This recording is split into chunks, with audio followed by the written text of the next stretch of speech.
Voilà, petit jeu expert là, ça va nous décrasser, ça va faire du bien ça. Carrément. Clac, les cartes reliques, chacun notre aide de jeu. Ok. T'as ton marqueur. Yes. Et ben allez, c'est parti hein. Go. Allez, hop. Ouh, jolie main, jolie main, jolie main. Ouais, c'est pas mal, ok. Ok, bah écoute, j'attaque. Hein. Alors attends, si t'attaques, affrontement. Ah, ok. Ouais. Eh bien, je contre avec une navigation. Ah. Et je chevauche de 5. Mince. Voilà. Alors, attends, je tente une passade, Passade, passade. Ok, jolie passade. Pas Mais mal. je crois que j'ai en main un brelan de la Fédération de Sol. Et hop, pirouette, ça raclette. Bah attends, là tu prends de la main gauche. Non, mais c'est bon, j'ai monté mon niveau de puissance de vortex à 5. Ah, ok. Ok, c'est bon là.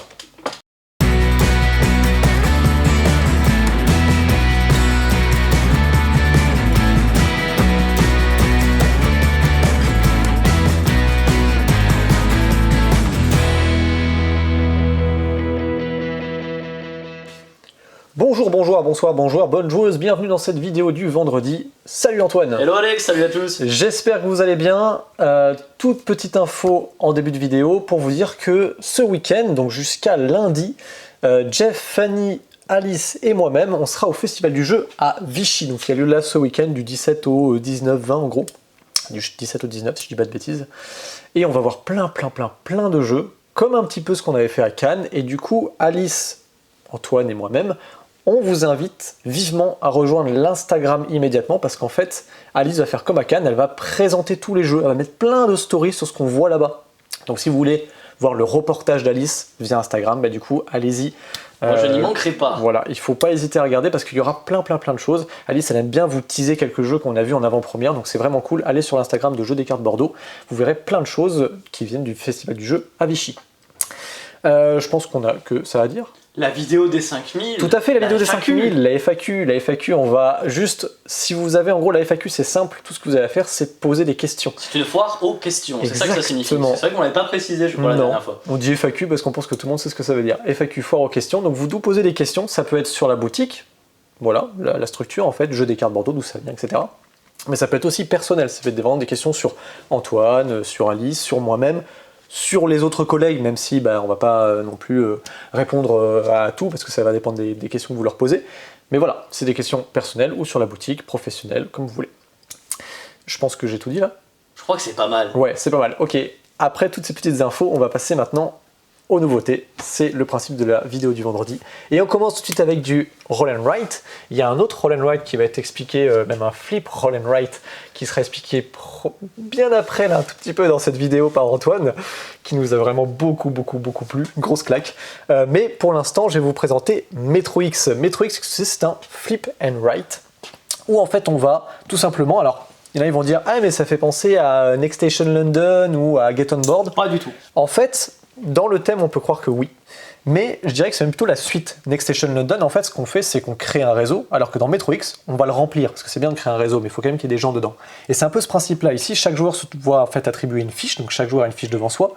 Ici, on a 4 villes possibles. Il y a Amsterdam, vous avez Berlin, vous avez Paris aussi, qui doit être quelque part par là.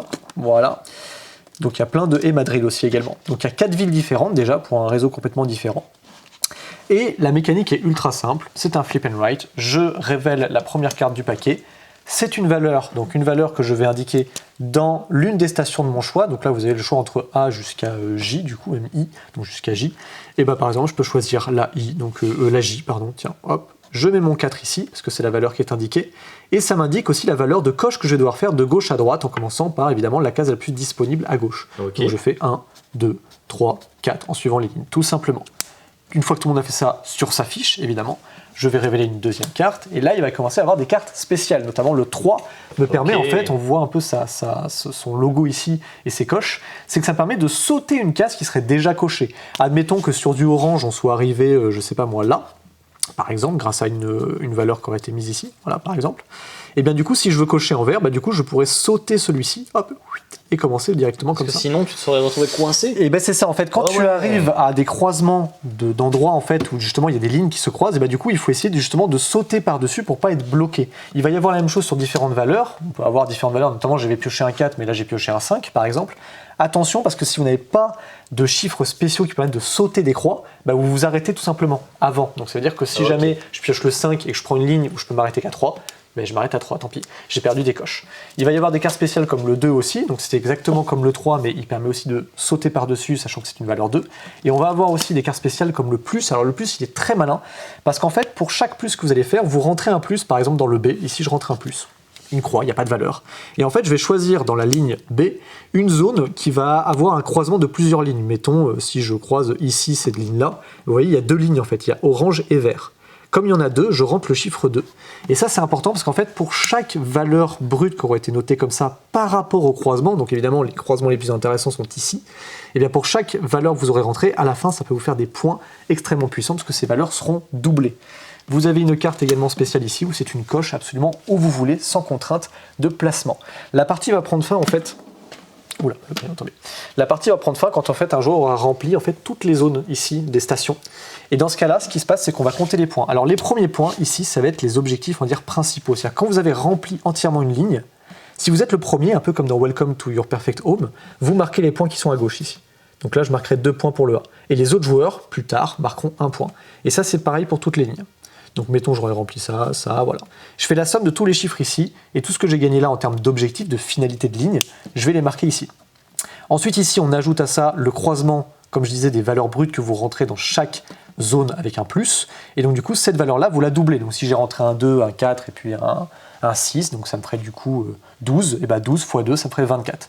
Et par contre, ensuite, je vais soustraire à ce total-là un nombre de points égal aux cases vides divisé par 2. Donc si j'ai 9 cases vides, ça fait 4,5 arrondi au supérieur de mémoire. Non, à l'inférieur, donc 4, donc je perdrai 2 points. D'accord. Donc c'est pas non plus très violent en fait en termes de perte de points. Et à la fin, vous avez un total, et le plus fort l'emporte évidemment. Donc c'est vraiment pas un jeu complexe à prendre en main, mais il y a ces petits côtés de twist avec les cartes spéciales. Autre carte qui est très cool aussi, c'est le numéro 6 justement, parce que quand vous le piochez, vous avez ici en fait un logo qui vous indique que le 6 va remélanger tout le paquet. Donc là, le 6 sort, boum, je suis le premier joueur, je remélange le paquet. Ok. Hop, je remélange toutes les cartes. On peut moins anticiper ce qui va arriver. Exactement. Des cartes malin. comme ça, il n'y en a pas beaucoup. Après, je ne connais pas le nombre exemplaire de cartes. Mais voilà. Est-ce que je l'ai précisé que Metro X est un jeu de Hisashi Hayashi et que c'est, alors non pas illustré, parce que je ne pense pas que le travail là en termes d'illustration il soit costaud, mais c'est designé par Olga Kress. Voilà, c'est édité chez Schmitt et on le retrouve notamment dans la qualité à chaque fois du paquet de feuilles. Exemplaire chez Schmitt, toujours. Voilà, c'est vraiment un paquet mais monstrueux avec déjà 4 villes différentes, donc c'est très cool pour la rejouabilité.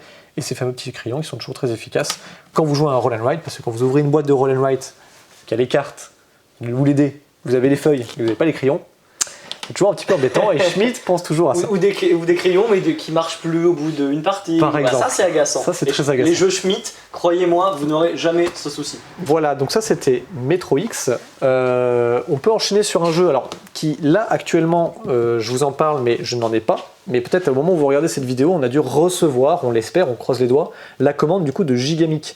Iroba, c'est un jeu qu'on avait présenté en focus, je crois, la semaine dernière. Eh ben oui, me Oui, c'est semble. ça. Donc Antoine vous l'avez présenté, une sorte de Sudoku revisité avec ce côté très abstrait et de majorité, de calcul de points. C'est hyper malin Iroba. Ouais, d'ailleurs, on m'a fait la je suis remarque. très conquis. Merci beaucoup pour la remarque. C'est vrai qu'en fait, le mode de joueur utilise très peu de tuiles, ce qui fait qu'avec une seule boîte, on peut jouer en fait à 4 avec du 1 contre 1 et sur une autre table du 1 contre 1. Ça on l'avait pas réalisé. Ça on l'avait pas réalisé et c'est vraiment très très cool.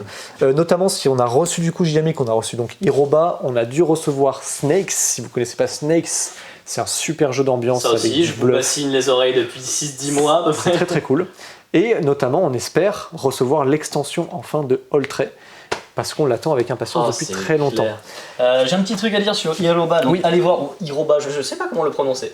Allez voir le focus, hein. Franchement, ce sera bien mieux que toutes les explications qu'on peut vous faire là rapidement. Dans le focus, j'utilise le terme pierre, autant pour les petites pierres que pour les galets qu'on est censé poser. C'est dommage. Voilà. Donc en fait, nous ce qu'on pose, c'est des galets, c'est ça qui fait la majorité. Et les pierres, c'est ce qui bloque les emplacements des autres joueurs. Voilà, hop là, c'était le petit point Comme ça, vous avez toutes les infos. Tout à fait. Petite précision du coup. Non, c'est toi qui vas enchaîner. Et c'est moi qui enchaîne. Du coup, je vais juste récupérer la caméra. On va pas faire de hop. Voilà. Hello! Et on va passer par ici pour Left Right Dilemma. Alors Left Right Dilemma, il est à la boutique depuis une petite semaine en fait. C'est juste qu'au moment où on a tourné la semaine dernière, il n'était pas là.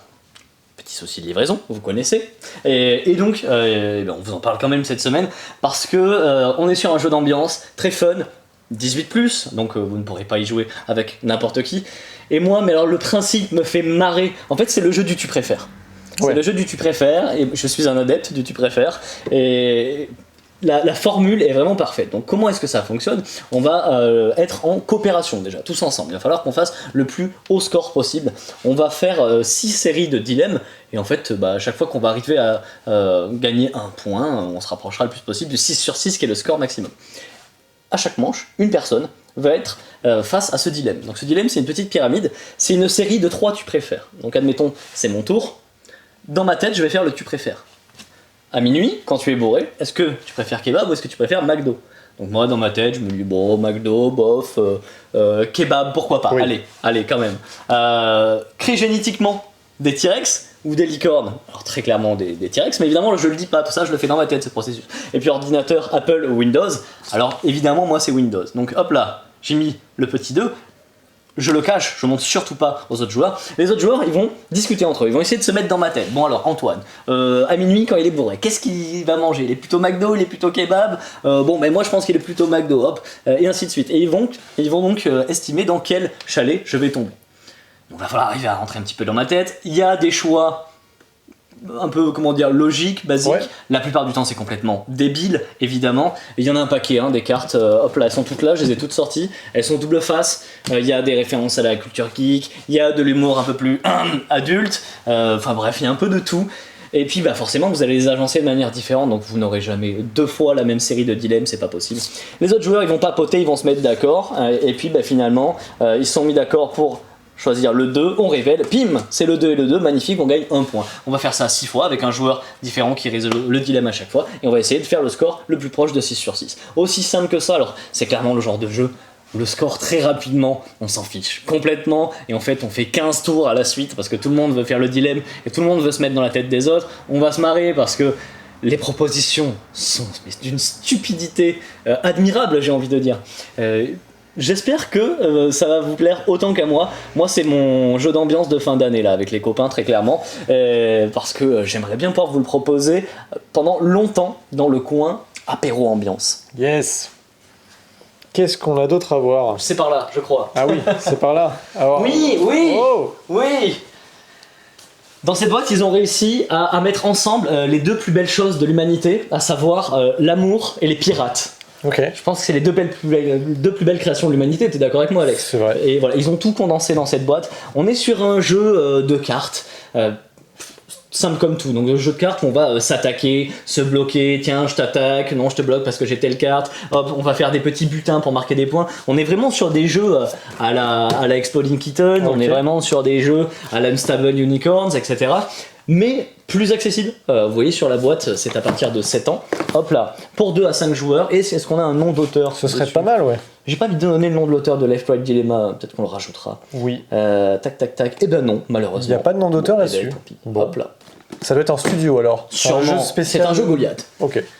Dans Rainbow Pirates, on va essayer de faire des points. Est-ce qu'on a un petit peu de cartes au dos? Oui, voilà, ça c'est pas mal. On va essayer de faire des points, donc avec des cartes de types différentes. On va avoir des cartes de couleurs, comme ceci, évidemment, d'où le côté Rainbow, arc-en-ciel.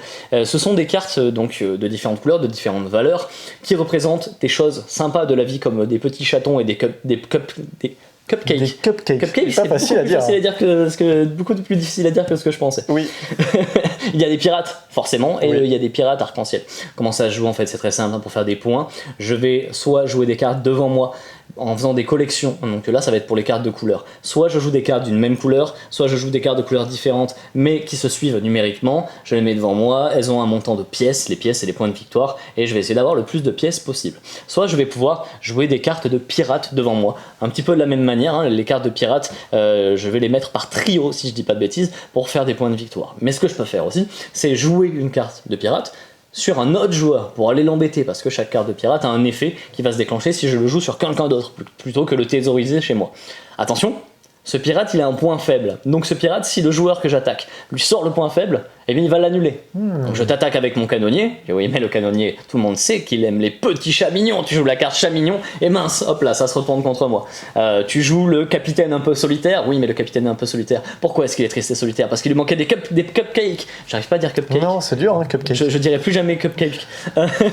Voilà donc pour Rainbow Pirates, donc petit jeu, pareil, bête et méchant, facile à prendre en main, avec plein de cartes, des illustrations très cool, très fun, c'est un petit peu ce qui fait le charme de ces jeux-là, et je le répète, là on est sur un jeu qui va pouvoir être joué avec les plus jeunes, donc ce jeu-là, actuellement il est dans cette zone de démo, il finira peut-être au rayon ambiance ou petit jeu, mais il peut être aussi au rayon enfant, on sait pas trop, en tout cas il aurait sa place dans les deux rayons, donc voilà ce petit Rainbow Pirates. Je fais ma petite île, je vais attaquer, je vais défendre, etc. Et un petit peu dans ce style de jeu, il y en a un autre qui a énormément de succès, c'est le Smile Life. Et Smile Life, il a du succès, la preuve, on arrive à la 3e extension, donc Apocalypse. Smile Life avait déjà eu dans un premier temps Trash, si je dis pas de bêtises, je crois que Girl Power était arrivé en 2e, et puis donc on a désormais Apocalypse. Donc en gros, Smile Life, c'est un jeu dans lequel vous allez essayer d'avoir la plus belle vie possible, complètement stéréotypé, donc essayer d'avoir le meilleur diplôme possible pour avoir le meilleur travail possible. Évidemment, on va vouloir se marier parce que c'est le but ultime de toute vie. Bien sûr. Les autres joueurs, ils vont nous embêter. Ils vont jouer des cartes qui vont faire en sorte que notre vie, elle va pas être aussi bien que ça. Oui. Donc on va essayer de construire sa petite vie tout en essayant de pourrir celle des autres joueurs. Alors là, je pense qu'on a passé le cap de se pourrir la vie, puisque désormais ça va être la fin du monde, et donc eh bien, on va essayer de mélanger cette petite vie de famille avec les études, etc., avec du Mad Max, hein, ni plus ni moins. Alors je n'y ai pas joué, je sais pas ce qu'il y a dans cette boîte Apocalypse, mais je pense qu'il y a moyen de faire des choses très très fun. Donc on est sur du 12+, parce que chez Smile Life, on aime bien l'humour un petit peu adulte, donc chacune des boîtes a sa tranche d'âge conseillée. Voilà en gros donc pour Smile Life Apocalypse. Tu me confirmes que c'est bien un jeu de Alexandre Seba, j'arrive pas à voir. C'est Alexandre Seba, effectivement. D'accord, ok. Bravo à lui, parce que je vous donne le nombre de joueurs, voilà, c'est pour 2 à 6 joueurs à partir de 12 ans, et après les extensions, ça dépend un petit peu des tranches d'âge, notamment la Trash, il me semble que c'est à partir de 18 ans. Oui, ça a beaucoup de succès. Oui, ça marche super bien. C'est un jeu, on n'a pas spécialement besoin de le mettre en avant, parce que vous venez le chercher à la boutique. Exactement. Et je crois que c'est à toi de montrer quelque chose, Alex. Oui, tiens, je te donne la caméra, de façon à ce que je puisse vous expliquer très brièvement, succinctement. Je vais essayer de faire un autre mot en pour la présentation ici de Almana. Et là, vous vous dites, mais Almana, il est déjà sorti. Oui, mais non, parce que ça, c'est le Almana 2. En fait, ce qui est très cool dans celui-ci, donc je sais pas si ça vous parle déjà Almana. Almana de mémoire, c'est un... De mémoire, je vais vous rappeler quand même ce qu'est Almana, parce qu'il nous avait quand même beaucoup plu, on l'attendait pas vraiment, on se disait bon, un jeu de placement d'ouvriers, mais qu'est-ce que ça révolutionne? En fait, Almana, ça va renouveler le placement d'ouvriers, parce qu'en fait, le plateau qui est en fait présenté sous forme de livre, ça va vous permettre de voyager de plateau en plateau. En fait, à chaque fois, vous avez un premier scénario sur lequel il y aura effectivement des ouvriers à placer. On les place sur différentes zones, comme là, par exemple, on a un exemple parfait ici sur le dos de boîte, qui est très réussi. On va placer des ouvriers, on va récupérer des ressources. Les ressources, en fonction de où vous vous trouvez dans le scénario, ça a plus ou moins de valeur, et à chaque fois, c'est rappelé. Et une fois que votre scénario il est fini, on vous dit, OK, vous allez voter. Celui qui aura mis le plus d'argent va choisir où est-ce qu'on part. Est-ce qu'on part en numéro 2 dans la vallée des ruisseaux magiques, ou est-ce qu'on part en numéro 5 dans la forêt de l'oubli, par exemple. Donc le joueur qui a voté, celui qui a mis le plus d'argent, il dit ok, on part dans la forêt parce que j'ai envie d'aller dans la forêt, et parce que notamment il voit sur les règles que dans la forêt, telle ressource aura plus de valeur financière en termes d'argent et donc de points de victoire dans la forêt. Donc forcément, moi je me suis gavé dans telle ressource, je veux aller dans tel endroit. Et c'est ça qui est hyper bien fichu dans Almanac, c'est qu'en fait vous allez à chaque fois voyager dans des zones qui vous intéressent le plus. Le problème, c'est que pour être sûr d'aller là où vous voulez, il faut payer. Et parfois, les autres joueurs vont vous faire raquer un max. Pourquoi? Parce que cette enchère de mémoire, elle est très maligne. Parce qu'en gros, vous misez un maximum, et c'est la valeur la plus haute que vous allez payer en fait. Donc du coup, les autres joueurs, eux, ils n'auront pas à miser plus en fait. Ils vont juste se faire avoir et ils vont payer le maximum parce que du coup, vous aurez misé plus. Donc on peut faire vraiment cracher le joueur quand il veut aller à tel ou tel endroit. Et donc du coup, forcément, on l'empiète sur ses points de victoire. On avance comme ça dans un cheminement qui nous amène presque toujours à la même fin en fait. Et dans cette fin-là... Il y a plusieurs fins possibles, voilà, il y a plusieurs fins possibles. Souvent, on arrive sur... En fait, c'est un départ de mémoire de base, Oui. qui est le même. Et les fins, je crois qu'il y en a 2, Je au crois. moins sur le premier, parce que ça c'est le deuxième. Et alors, sur l'une des fins, après, c'est le. Dans le sur la premier, il y a eu 2 finalité. fins, oui, il me semble. C'est ça. Et donc, en fait, arrive à la fin, après, vous comptez les points, et celui qui a le plus de points l'emporte. Ce qui est cool pendant les différents scénarios, c'est qu'il y aura en plus des cartes événements qui peuvent vous aider ou voire vous bloquer un petit peu. Et donc, dans celui-ci, ce qui précise bien, donc, c'est qu'on a à la fois un jeu de base, donc un standalone, mais aussi une extension. Donc, c'est un jeu en fait qui va pouvoir se coupler à votre premier almanach, si vous l'avez déjà. Ça, c'est vraiment top. Je l'ai peut-être pas précisé, mais les deux, dans tous les cas, ce sera pour 2 à 4 joueurs. C'est des parties effectivement plutôt de 1 heure, 1 heure et demie, peut-être 2 heures si on joue à 4. Et puis c'est à partir de 12 ans. C'est très efficace Almanach si vous avez envie de renouveler un peu vos jeux de placement d'ouvriers, comme l'âge de pierre par exemple. Parce que du coup, c'est un jeu qui va moins se figer un peu. En fait, vous allez pouvoir refaire des parties. De votre expérience, vous allez gagner certaines choses, mais les autres joueurs vont aussi vous bloquer parce que vous avez de l'expérience et qu'ils se disent non, lui il va vouloir aller par là parce qu'il va nous la mettre à l'envers. Et du coup, on va le bloquer. C'est très très bien fichu, ça mélange. Même une partie à 3-4 joueurs qui peut durer un bon 2h30 hein, si on prend le temps, mais en fait le temps, on ne le sent pas du tout passer. Exactement. Il y a des événements qui vont arriver à chaque fois qu'on se déplace d'un lieu à l'autre. On va tirer des événements au hasard, il va falloir s'équiper pour y résister.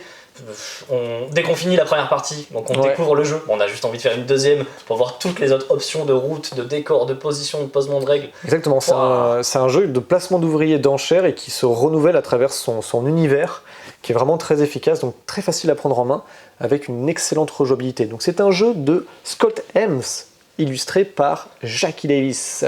Et je pense qu'on va passer maintenant au jeu de rôle. Allez. Et c'est le retour de l'actu JDR avec du Donjon et Dragon, évidemment. Une bonne actu JDR, ça commence avec du Donjon et Dragon. Mordekainen présente les monstres du multivers. C'est un bestiaire, hein, c'est ni plus ni moins qu'un bestiaire, avec des créatures plutôt exotiques. Vous le savez peut-être, surtout si vous êtes aficionados de Donjons et Dragons, mais Donjons et Dragons, c'est un multivers. On entend parler du multivers ces derniers temps. Et donc, c'est un univers sans fin, puisque c'est un imbriquement de plusieurs univers avec de la magie, des divinités et des créatures plus étranges les unes que les autres. Et c'est exactement ce genre de créatures qu'on va trouver dans ce bestiaire.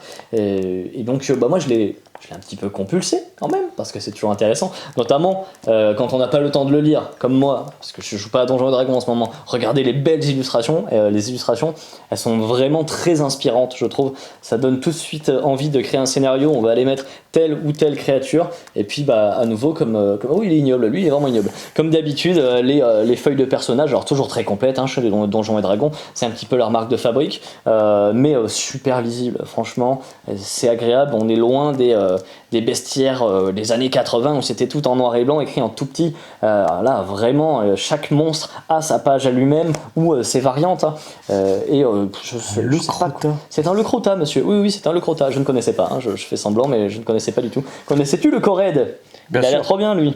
Bref, voilà. Celui-ci, je sais très bien qu'il est très attendu. Il est à la boutique depuis ce mardi. Et bien, MJ de Donjons et Dragons, surtout. N'attendez pas, il est là. Hop.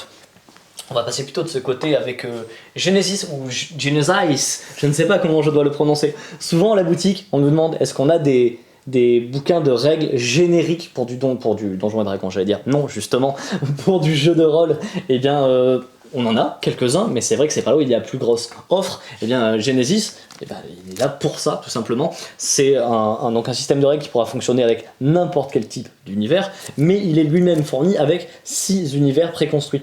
C'est vraiment génial parce qu'effectivement, si vous n'êtes pas habitué à fabriquer vos propres univers, vous allez quand même avoir du matériel, pour pouvoir des matériaux, pour pouvoir en faire, pour pouvoir aller voir comment est-ce qu'on peut décortiquer tout ça pour aller faire vos propres univers. À savoir, attention, le piège. Il y a besoin d'un set de dés bien spécifique. Ce set de dés bien spécifique, à la boutique, je ne le propose pas. Je préfère vous le dire. Mais rien de grave, puisqu'en fait, il y a une appli qui est gratuite qui vous permet de lancer ces dés. Okay. Voilà, ça va, ils se rattrapent, ils sont mignons. Ouais. Donc voilà, ce petit Genesis qui vous permet de faire le jeu de rôle de votre rêve. Hop. Et il y a encore plein de choses, parce que c'est une belle actu JDA cette semaine. Avec Bitume, la boîte d'initiation. Donc Bitume, la nouvelle édition, puisque Bitume, c'est en France depuis un certain temps. Donc ça, c'est la dernière édition en date. Un jeu de croc revisité par Raised Dead Editions. Et c'est ni plus ni moins que du Mad Max à la française. Je pense que je simplifie énormément quand je dis ça, et pourtant c'est ni plus ni moins que du Mad Max à la française, et donc avec de superbes illustrations, hop là. Mais est-ce qu'on reconnaîtrait pas la personne qui a fait ces illustrations? Quelque chose me dit que c'est Monsieur Vincent Dutré. Ça y ressemble.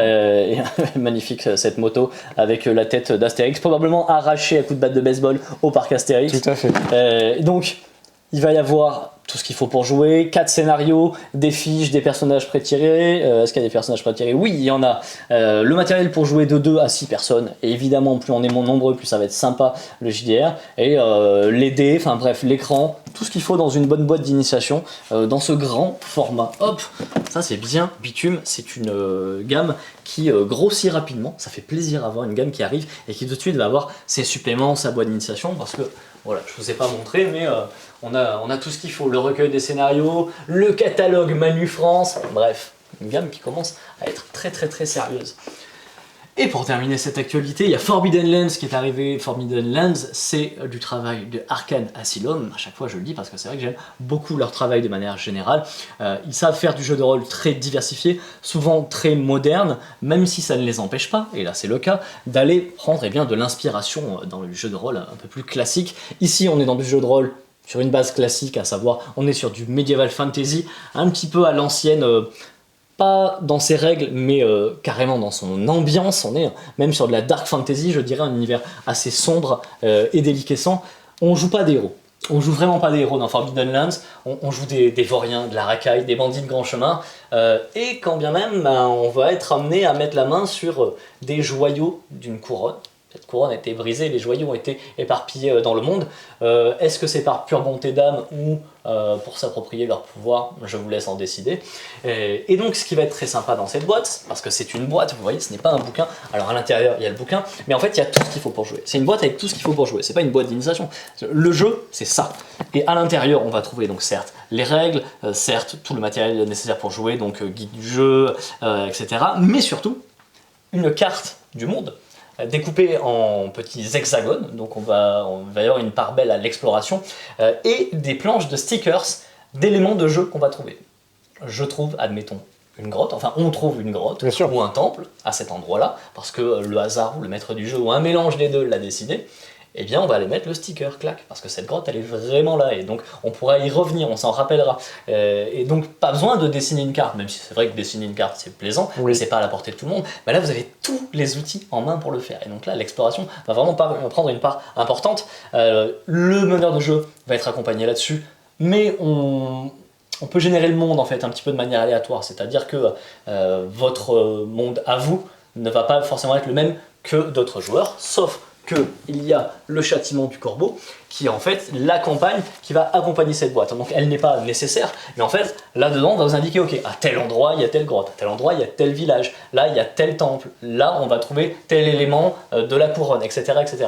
Donc c'est plus une version scriptée du jeu, donc il faut le jeu de base forcément. Et si moi, en tant que meneur de jeu, j'ai envie de mettre les pieds sous la table et me laisser guider par la campagne de la même manière que les joueurs, eh ben cet outil va être magnifique pour ça. Et puis, comme ils ont fait les choses mais vraiment bien, bah, l'écran, forcément. Et là, la gamme est complète, en fait. Parce que là, vous avez la campagne entière, de A à Z. Celle qui vous a été donnée scriptée ou celle que vous écrivez à la force de votre imagination. Voilà donc pour Forbidden Lands, et je crois qu'on a terminé cet petit point jeu de rôle, et on repasse de l'autre côté. Et vous pouvez le voir, mais derrière, pendant qu'on tourne, bah, la nuit est déjà tombée. Alors certes, on arrive au mois de septembre, donc la nuit tombe beaucoup plus tôt, mais aussi parce qu'on a une petite partie de Twilight Inscription dans les pattes avec Alex. Mais qu'est-ce que c'était bien Twilight Inscription, n'est-ce pas? C'était très bien, ouais. Donc moi j'ai acheté ma boîte dès réception, hein, parce que ça fait un petit moment que je l'attends, et on y a joué dès la débauche, et c'est cool parce que voilà, ça c'est ma boîte, je vais pouvoir vous montrer le matériel. Donc Twilight Inscription, c'est un jeu de James Kniffen, c'est un jeu de conquête galactique, ce qu'on appelle les 4X, alors Extermination, Expansion, Expelliarmus et Exterminator, quelque chose comme ça. C'est possible. Non, c'est pas du tout ça. On en oublie toujours un, là j'en oublie deux, c'est pas grave. 4X, en gros, c'est de l'exploration, de la conquête, de l'exploitation de ressources. Exploit, c'était ça. Et voilà. Et donc, c'est exactement ce qu'on va retrouver là-dedans. Donc, si vous connaissez le jeu Twilight Imperium, bah forcément vous allez reconnaître la charte graphique et l'univers, puisque c'est totalement dans cet univers que ça se passe. Donc Twilight Imperium, c'est un jeu qui a actuellement à sa 4e édition, si je dis pas de bêtises. C'est une grosse boîte avec plein de figurines de vaisseaux spatiaux, une grosse carte de la galaxie dans laquelle on va progresser, construire nos vaisseaux, développer des technologies, etc., etc. Ils ont voulu proposer une expérience de jeu qui soit un jeu de cases à cocher. Alors évidemment, on n'est pas sur un petit jeu de cases à cocher. On n'est pas sur du tréfuté. Encore que, vous allez voir que ça a emprunté les bons côtés de tréfuté. Et on le sait qu'il y en a des bons côtés tréfutés. Il y a des dés à jeter, évidemment, mais des cartes à retourner. Donc c'est un roll and flip and write. Je pense qu'on peut le dire tel quel. Oui. C'est un jeu qui se joue de 1 à 8 personnes. Donc de 3 à 8 personnes, pas de souci, en fait, on va jouer tous ensemble. Et en mode solo ou à 2, on va on va utiliser une IA, en gros, une intelligence artificielle, bref, un joueur fictif qui va venir vous embêter. Je pense que le solo est très costaud, très honnêtement. Moi, je l'ai acheté en partie parce que je me suis dit, ok, ça en solo, ça va vraiment être très intéressant. Après une partie donc à 3, eh bien... ça se voit que le jeu en solo va vraiment me plaire et je pense qu'après la vidéo, il y a moyen que je retourne dessus. C'est un jeu qui est ultra complet et je vais vous le montrer au fur et à mesure de l'explication. Je vais essayer de vous expliquer tout ça sans trop rentrer dans les détails parce que vous allez voir que c'est extrêmement dense, c'est extrêmement riche. On va déjà présenter rapidement le matériel. Donc nous avons ici 4 panneaux. Il y a un 5e panneau ici central, mais ça c'est un panneau commun à tous les joueurs qui va servir que lors de certains moments du jeu, tandis que les 4 panneaux que vous avez devant vous, en fait ce sont vos 4 panneaux individuels. Et bien oui, parce qu'en fait chaque joueur va posséder ses 4 fiches. Il y a le matériel pour jouer à 8 personnes, c'est monstrueux. Ces fiches, elles sont double face. Il y a un côté symétrique, un côté asymétrique. On va bien sûr jouer plutôt en symétrique lorsqu'on débute, puis en asymétrique évidemment. Il va y avoir la navigation, l'expansion, l'industrie et l'affrontement. Je vais essayer de ne pas rentrer dans les détails, c'est tellement difficile de ne pas rentrer dans les détails. C'est compliqué, je vois très bien où tu veux en venir. Je vais continuer à vous montrer le matériel. Nous avons des dés. Voilà, ça c'est très important. De magnifiques dés. Sachez qu'en ce moment on a des petits dés promos si vous, hop, ils sont là. Si vous passez à la boutique et que vous achetez le jeu, bah, vous repartez également avec ceci. On n'a pas cette piste de dés. Non, ça, celle-ci, c'est une piste de dés offline edition qu'on a rajoutée pour jouer, qui s'y prêtait très bien. On a des marqueurs, donc ce sont des marqueurs effaçables, hein, forcément. Orange, qu'on voit super bien sur le plateau, ça c'est très cool. On a des cartes d'événements qui vont rythmer la partie, c'est le fameux côté flip. Il va y avoir ici des cartes de vote. Il va y avoir ici des cartes de reliques qui sont des avantages à récupérer en jeu. Et pour terminer, il va y avoir des objectifs. Les objectifs, on peut choisir de les mettre ou pas. Nous, sur la première partie, on se dit on va pas les mettre de suite. Ouais. On a bien fait parce que le jeu est suffisamment dense comme ça. Oui. Voilà en gros le matériel. Comment ça se joue? Parce que je pense qu'on peut commencer à rentrer là-dedans. Et bien c'est très simple. Au tout début, déjà, vous allez choisir l'un des peuples. Bon, il y en a 2-3. Hein. Il y en a 2-3 pour des peuples. Bon, il n'y a pas trop de choix, mais on fera avec, c'est pas grave. Ils sont tous différents, très différents. Ils vont vous apporter des avantages asymétriques, comme on appelle ça, passifs, mais en plus certains qui vont s'activer à certains moments du jeu. Voilà, si vous pensiez que là-dessus la rejouabilité n'était pas présente, je pense qu'on a éludé ça, mais de toute manière je pense que la rejouabilité de ce jeu est infinie. On va donc choisir notre peuple, et puis ensuite c'est très simple, on va jeter les dés. Il y a 6 dés, on va jeter les 6 systématiquement à chaque début de tour. Mais, c'est pas chaque début de tour, il y a un moment bien précis on les jette, mais peu importe. Au début, on ne va regarder que les noirs. Pourquoi? Parce qu'au début, vous n'avez accès qu'aux dés noirs. Plus tard, vous allez posséder des points forts, c'est des avantages que l'on débloque, qui vous permettent d'utiliser en plus des dés de certaines couleurs, et vous pouvez cumuler jusqu'à pouvoir utiliser les 6 dés. Je vous ai dit que les dés, on les lance à un moment bien précis, oui, parce qu'en fait, ce qu'on fait au début de chaque tour, la première chose qu'on fait, normalement, c'est qu'on va tirer une carte. Comme celle-ci, des cartes, il y en a plusieurs, de plusieurs types. La plupart sont des cartes de stratégie, qui vont vous donner des ressources, et qui vont vous dire, vous choisissez l'un des 4 panneaux, et vous allez dépenser ces ressources dans ce panneau-là. Puis, effectivement, on va jeter les dés, et en plus de ça, vous allez rajouter les ressources des dés, toujours sur le même panneau. Voilà en gros l'idée. Alors, il y a d'autres types d'événements qui vont déclencher de la guerre, qui vont déclencher des votes, qui vont vous permettre de produire des ressources, etc., etc. Mais on ne va pas rentrer dans les détails. Ces événements, ils sont classés selon un ordre bien précis de valeur de puissance croissante. En gros, on ne va pas mettre les mêmes à chaque partie, donc à nouveau, rejouabilité extrême. Hop là. En gros, je choisis un panneau. Dans le panneau, il va m'être indiqué ici, soit ce que chaque phase de dé peut faire. Par exemple, ici, on va explorer, donc on va naviguer précisément. On part de notre système natal. On voit qu'on a déjà voyagé, donc on a déjà exploré vers ces systèmes voisins, et je vais pouvoir utiliser soit de la science, soit des matériaux, donc en gros c'est du verre ou du rose, on dit ça très rapidement, pour aller explorer, c'est-à-dire eh bien, continuer comme ceci. Donc admettons j'utilise un vert, un rose, je fais 1, 2, donc j'ai avancé de 1, 2. Soit du bleu, qui va me permettre eh bien, de revendiquer. Eh bien, c'est quelque chose que j'ai déjà exploré, je vais pouvoir le revendiquer. Clac. En gros, dans le jeu, on va souvent faire ça. On va souvent aller entourer des choses. Ça s'appelle revendiquer. Ça vous donne ce qu'il y a à l'intérieur de la petite bulle. Soit, ce sont des petits pointillés, vous en profitez immédiatement. Soit, ce sont des petits traits comme ceci. Vous l'entourez. Et plus tard, depuis ce volet-là ou depuis un autre volet de jeu que vous aurez activé, vous pourrez aller venir chercher cette ressource en la barrant pour dire que vous l'avez utilisée. Et gagner un petit bonus, aller cocher quelque chose de plus, etc. D'où le côté un petit peu tréfuté. J'ai coché ça, donc plus tard ça me permettra de cocher ça, qui me permet de cocher ça, qui me permet de cocher ça. Bim. Vous allez donc pouvoir faire des petits traits comme ceci, entourer des petites bulles, ou alors sur d'autres zones des fiches, et bien aller faire des petites croix pour dire que ceci vous le consommez et vous allez avancer dans une progression. Donc en gros ici on va aller explorer des nouvelles planètes et construire des choses dessus, donc récupérer des ressources.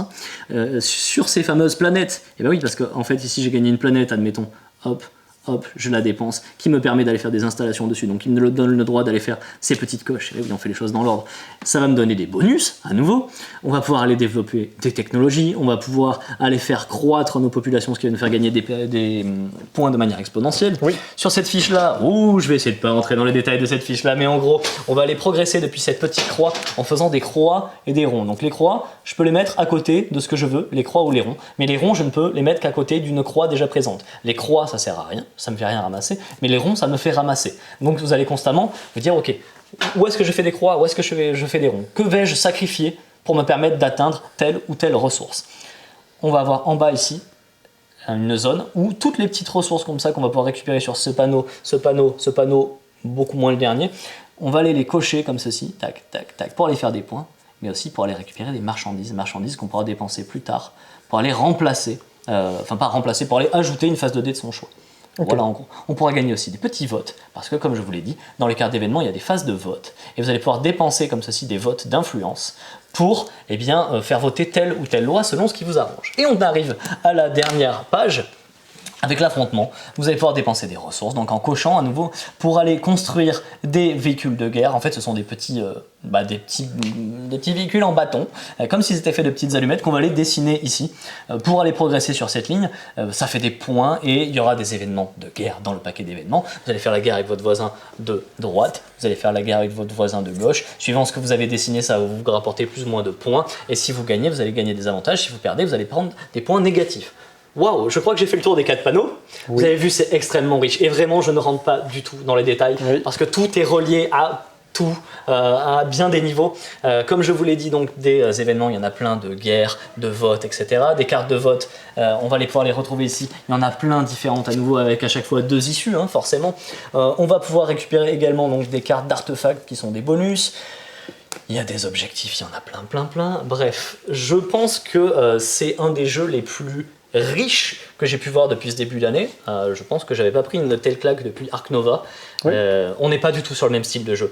Non. Mais pour peu que vous soyez curieux des jeux de gestion de ressources comme ça, de guerre, d'exploitation, pour peu que vous soyez sensible forcément au thème science-fiction, que vous ayez prévu de jouer à nombreux, parce qu'on peut jouer vraiment à nombreux, alors on joue tous en même temps, mais forcément on s'attendra un peu les autres. Donc si on est 7, ça durera forcément plus longtemps qu'à 3, mais ça va vu qu'on joue quand même simultanément.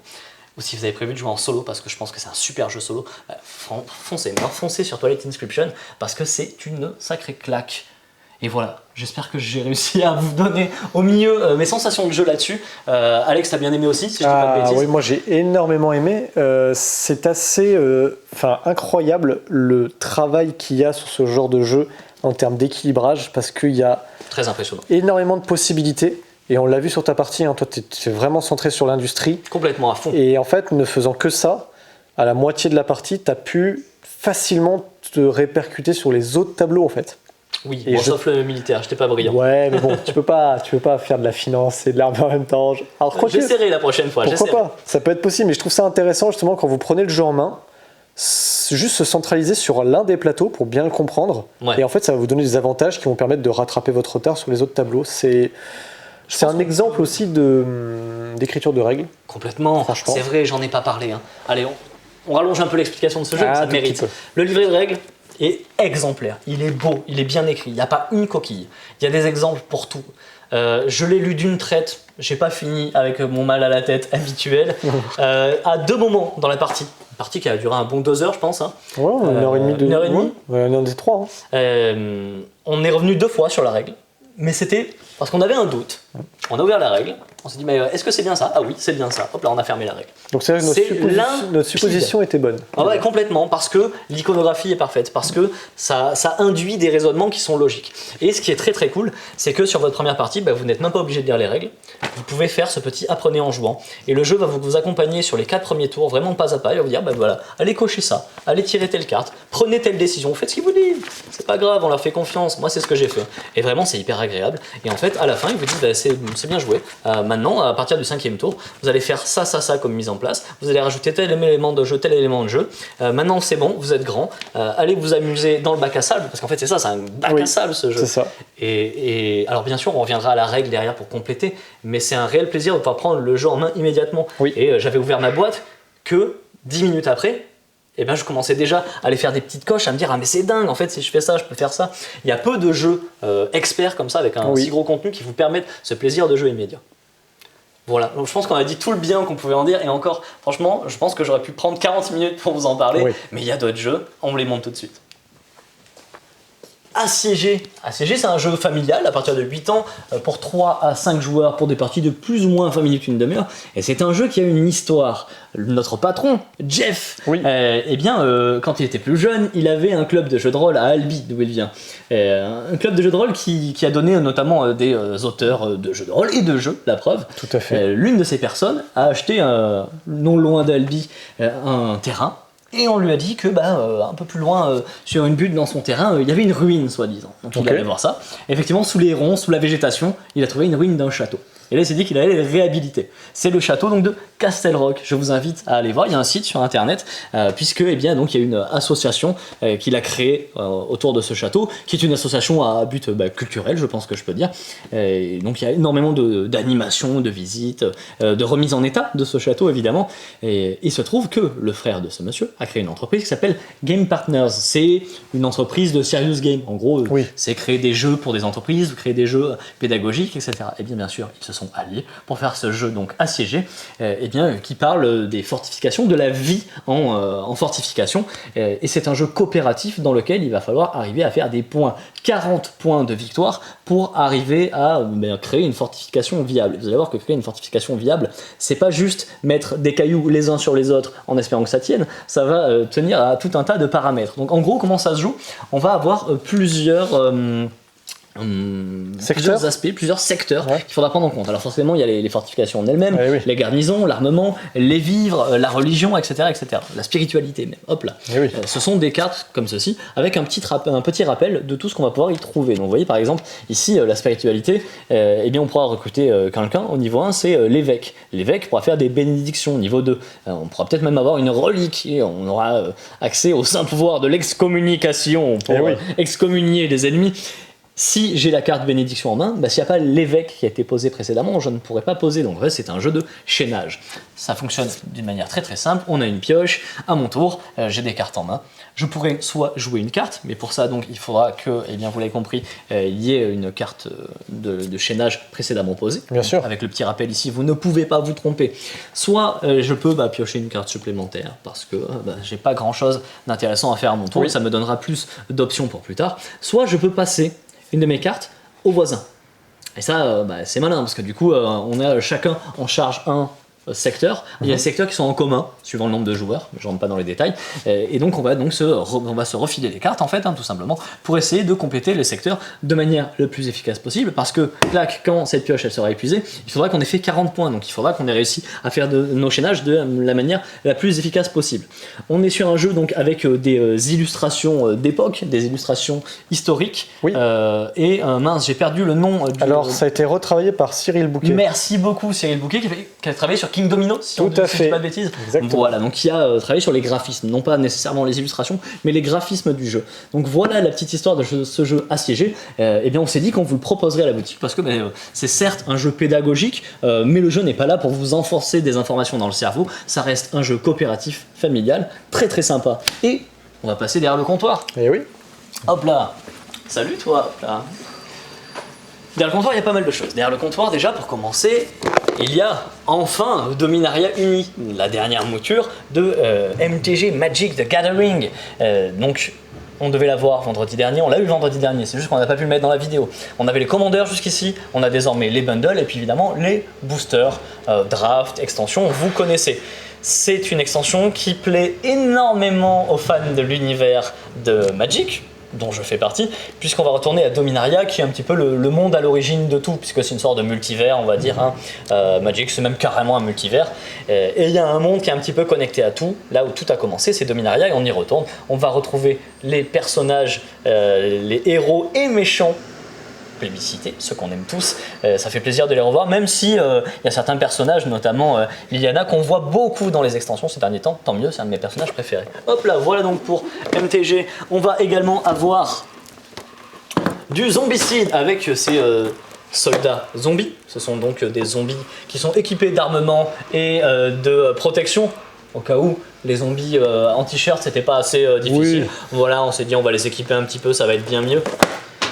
Est-ce qu'ils pourraient partir, ces gens qui ramassent les poubelles? Ils sont gentils quand même de passer. Ils sont gentils comme tout, ils font un super travail, mais c'est vrai que ça tombe toujours au moment où on termine cette vidéo. C'est nous qui tombons lorsqu'ils ramassent. D'accord, c'est vrai, faut le voir dans ce point de vue-là. Fort Hendrix, c'est une grosse boîte d'extension pour Zombicide. Là aussi, on est dans une ambiance militaire, parce que au cas où vous trouviez que mettre 2-3 petits zombies, alors ils ne sont pas 2-3, hein, il y en a 6 à l'intérieur de la boîte, surarmés, là il y en a toute une boîte.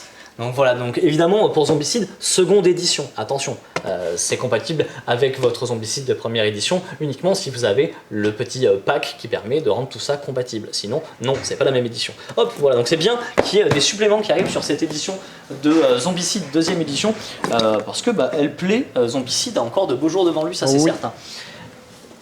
On va terminer, hop là, ceci avec le calendrier de l'Avent de Xit.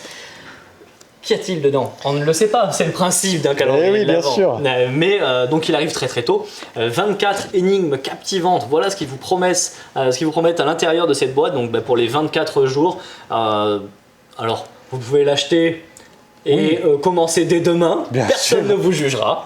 Nous-mêmes, on est très tentés quand même. Hein, on va un peu les juger quand même. Non, oui, bon, je sais pas. Et c'est vachement mieux que des chocolats. Calendrier de l'Avent. Oui, mais moi, le calendrier de l'Avent, celui où il y a les chocolats dedans. Déjà, je l'achète à partir de janvier parce qu'il est vachement moins cher. Et je mange tous les chocolats dans le week-end. Entre le 2, entre le 29 et le 3 janvier, hop là. Bien sûr. Voilà. T'as tout compris, le calendrier de l'Avent. C'est pas comme ça que ça marche? Non. Vous devriez essayer parce que c'est vachement mieux. Donc voilà pour le calendrier de l'Avent. Xit, trop cool, Yellow qui propose ça. Cette fois-ci, on vous a tout montré. Alors, évidemment, cette vidéo ne termine pas, puisqu'il y a un petit focus, on ne vous en avait pas parlé en vidéo, si tu l'as peut-être mis en... Oui, je vais le mettre au début, ouais. Super, et c'est un focus sur Sea, Salt and Paper. Salut à tous. Hello, hello. Et bienvenue dans ce focus, un petit focus sur cette petite boîte qui s'appelle Sea, Salt and Paper. C'est pas un jeu anglais, c'est un jeu bien français, c'est un jeu de Bruno Catala et Théo Rivière, un sacré duo. C'est illustré par, je vous le dis tout de suite, c'est marqué ici, alors je pense que c'est Pierre-Yves, parce que c'est marqué PY, Gaillard, et elle, donc son prénom elle, de Rennes. C'est un jeu à partir de 8 ans, pour 2 à 4 joueurs, pour des parties d'environ 30 minutes. C'est un petit jeu très accessible, il y a une petite sensation de skijo pour la fin de partie, il y a de la prise de risque du coup, et c'est essentiellement un jeu de collection. Donc ici vous avez le matériel, c'est extrêmement simple parce que c'est tout petit, vous avez uniquement des cartes dans ce jeu. Et ici le but ça va être d'atteindre un certain nombre de points. La partie justement va prendre fin en fonction du nombre de joueurs. Si vous êtes 2 joueurs par exemple, ça va être à 30 points. Si c'est 3 joueurs c'est 35, et si jamais vous êtes 4 ça finira à 40 points. Dès qu'un joueur atteint ce niveau là, c'est lui qui gagne la partie. Du moins celui qui en a le plus. À votre tour de jeu c'est extrêmement simple, vous n'avez pas commencé avec des cartes en main, vous aurez uniquement une pioche au centre de la table, ainsi que 2 dés fausses que vous allez constituer en début de la partie. À mon tour de jeu, je vais suivre 3 étapes. La première, ça va être de piocher. La deuxième, ça va être de jouer des cartes si je le peux. Vous verrez que les cartes souvent se jouent en duo. Et la troisième, en fait, ça va être d'enclencher la fin de la manche. Et une partie dure un certain nombre de manches dès que la fin de partie est enclenchée. Donc, je commence mon tour de jeu. Là, par exemple, j'ai le choix entre piocher soit cette carte-là, donc la première de 7 dés fausses, il y a toujours 2 dés fausses ici, soit cette carte-là. Donc j'ai le choix entre ça, ça. Et si aucune des deux ne m'intéresse, je peux piocher 2 cartes ici. J'en conserve une en main, et je défausse celle-ci où je veux sur l'un des deux tas. Hop. En admettant que le joueur suivant, par exemple, pioche ceci, le joueur d'après, s'il pioche là, il n'a pas le choix. Il est obligé en fait de jouer l'une de ces deux cartes pour constituer la nouvelle défausse. Il faut toujours qu'il y ait deux défausses en fait dans le jeu. Voilà. Donc ça c'est pour la pioche. Une fois que j'aurai pioché des cartes, et ben, je vais pouvoir en fait constituer une main qui me vaudra des points. Alors sur celles qui valent le plus de points, en général, ça va être des cartes de collection. Je vais essayer de les attraper pour vous les montrer ici. Hop. Là par exemple, on a une collection de coquillages. Hop. Voilà. Et les coquillages, vous le voyez ici, il y a un barème, plus j'en ai, donc là j'en ai 3, plus ça me fait de points. Donc là par exemple, je marque 4 points pour avoir 3 coquillages. Si j'en ai qu'un, ça me fait 0, par exemple. On a plein d'autres collections, on a des pieuvres aussi. Des petits pingouins. Des petits pingouins, très cool. Les pieuvres. Et ce qui est très bien fichu, c'est qu'en bas à droite des cartes, à chaque fois, vous avez le nombre d'exemplaires de cartes. Donc vous savez si la carte, quand vous l'avez en 3 exemplaires et qu'il n'y en a que 3, en général, c'est plutôt bon pour vous. On va avoir aussi des cartes, donc notamment dans les cartes de collection, d'autres cartes qui sont intéressantes parce qu'elles ont des capacités mais rapportent pas beaucoup de points. Ça va être les cartes qu'on appelle les cartes duo. En général, elles ont toujours 2 logos, donc je vous montre par exemple les petits bateaux ici. Hop. Les petits bateaux qui marchent par paire, on le voit ici à chaque fois sur chaque carte duo, vous avez le symbole en haut qui vous indique à chaque fois avec le petit pointillé qu'il vous en faut 2 pour à la fois marquer un point et à la fois faire l'effet quand vous la jouez. Donc, début de mon tour par exemple, je pioche, moi je dis de piocher. Et juste après, si je peux jouer une carte, donc comme là par exemple, parce que j'ai 2 bateaux, et bien dans ce cas-là, je joue devant moi. Ce qui fait que déjà, c'est plus dans ma main. Donc si jamais il y a des effets de cartes qui veulent me piquer des cartes dans ma main, bah, du coup, on ne peut plus me le faire.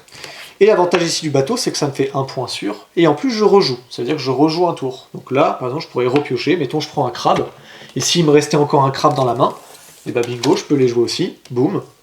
Et maintenant je fais l'effet du crabe, je vous donne l'effet rapidement, hein. Vous allez chercher une défausse, celle de votre choix, sans la consulter. Je rappelle que les défausses, on ne peut pas les consulter à aucun moment. Ça c'est terrible, il faut faire appel à sa mémoire et c'est terrible. Quand on défausse des cartes, on les superpose à chaque fois. Mais là avec le crabe par exemple, je prends une défausse entièrement, je regarde celle qui me plaît, et puis je prends une carte, et je la mets dans ma main, et je repose la défausse comme elle l'était. L'avantage c'est que je suis même pas obligé de dire ce que j'ai pris. Donc si un joueur dit ouais t'as pris quoi dans la défausse, vous n'êtes pas obligé de répondre. Donc ça c'est le petit côté fourbe, on reconnaît un peu la patte de Théo Rivière. Les pouvoirs font quand même énormément dans la saveur de jeu. Oui, effectivement. Heureusement qu'ils sont là et ça rend le jeu très fun. On peut se voler des cartes, on peut rejouer, on peut aller chercher des choses. Ouais. Ça crée de l'interaction, énormément d'interaction entre les joueurs. Complètement. En plus de cette question de bon, qu'est-ce que je vais à mon tour, que vais-je laisser à disposition des autres joueurs, puisque je dois forcément rendre une de mes 2 cartes. Exactement, donc il y a ce petit côté chafouin sur les effets. Autre particularité aussi pour marquer des points de victoire, c'est que vous avez ce genre de carte. Il y en a une à chaque fois pour chaque petit logo comme ça. Donc les pieuvres, il y a les bateaux, les poissons, il doit y avoir les crabes aussi. Donc à chaque fois ça rapporte des points, les ancres aussi, il y a les ancres de marée. Il y a les ancres. Voilà, donc ça en fait ça vous rapporte par exemple 1 point par petit bateau que vous avez. Donc ça c'est cool aussi, c'est des cartes qui sont non négligeables. Qu'est-ce que vous allez avoir d'autre, notamment la dernière phase du tour, c'est quand vous avez au moins 7 points, et là c'est là que vient la grosse prise de risque.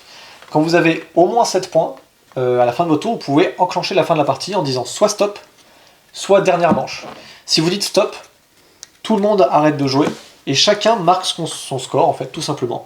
Donc en fonction des paires que j'ai, je marque des points, en fonction de si j'ai des petites choses comme ça, des collections, je marque mon score. Donc mettons, je fais 20 points, Anthony fait 21, et on marque chacun nos points respectifs.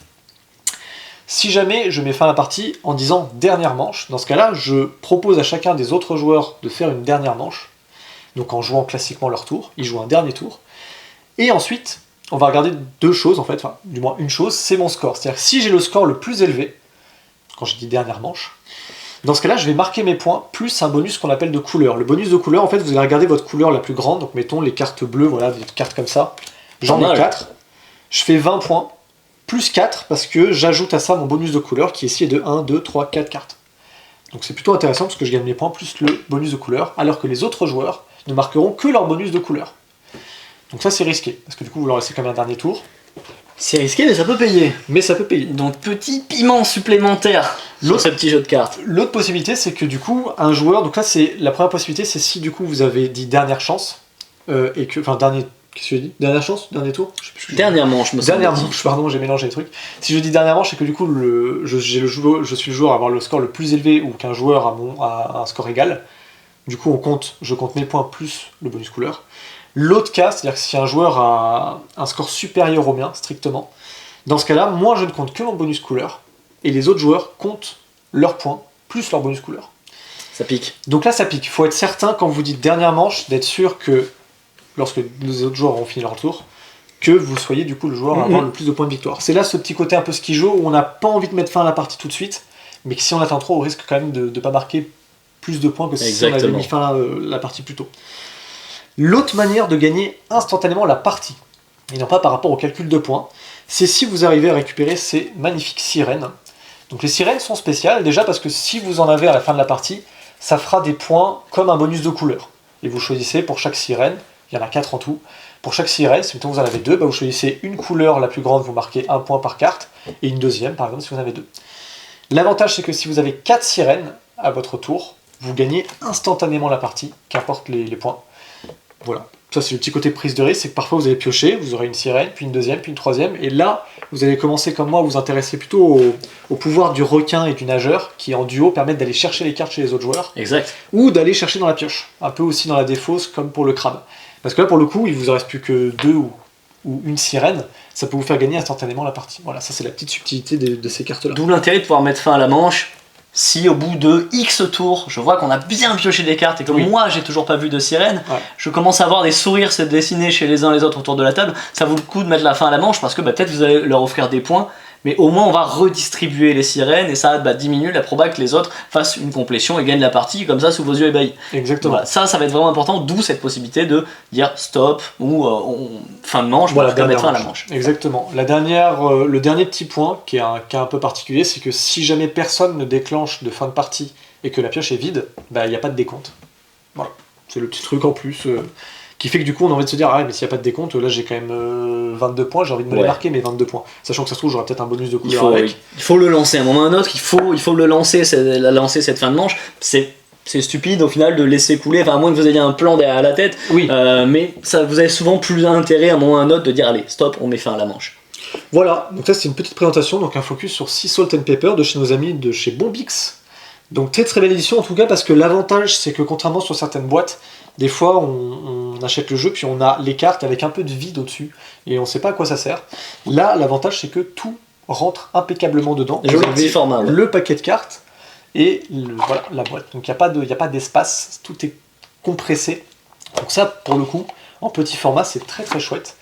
Alors c'est très joliment, j'allais dire illustré, c'est pas forcément illustré en fait, en termes de travail, c'est plutôt de la photographie et de l'origami. Et là le travail est super bien fait parce que si par exemple je vous prends 2 requins, les 2 requins n'ont pas du tout la même couleur en fond, et surtout ils n'ont pas du tout la même posture aussi. Et toutes les cartes sont différentes, c'est-à-dire que même c'est magnifique. Si je prends tous les requins, ils sont tous différents, ne serait-ce dans le fond et aussi dans la couleur des requins, il y en a des plus clairs, les nageurs c'est pareil, il y en a qui sont un peu plus sombres aussi. Et le travail en fait sur la photographie et sur l'éclairage, il est absolument incroyable. Donc je sais pas si de base ce sont des illustrateurs ou justement des gens qui font le travail plutôt dans la photographie. Parce que là franchement le travail est vraiment somptueux, les couleurs sont vraiment incroyables. Et en parlant de couleurs, le jeu est aussi daltonien friendly. C'est-à-dire que sur les cartes, vous avez des petits logos, juste donc là vous avez le récap sur les couleurs. Et donc sur une carte vous avez un logo, qui est là. Ce petit logo là vous indique que cette carte là c'est un bleu clair. Voilà. Et chaque petite carte a un petit logo à chaque fois. Donc ça c'est très cool, le petit truc en plus qui fait plaisir. Bravo. Voilà, c'est la fin de ce focus. Et bien on se dira à bientôt. Chez Jeux des cartes Bordeaux. Bye.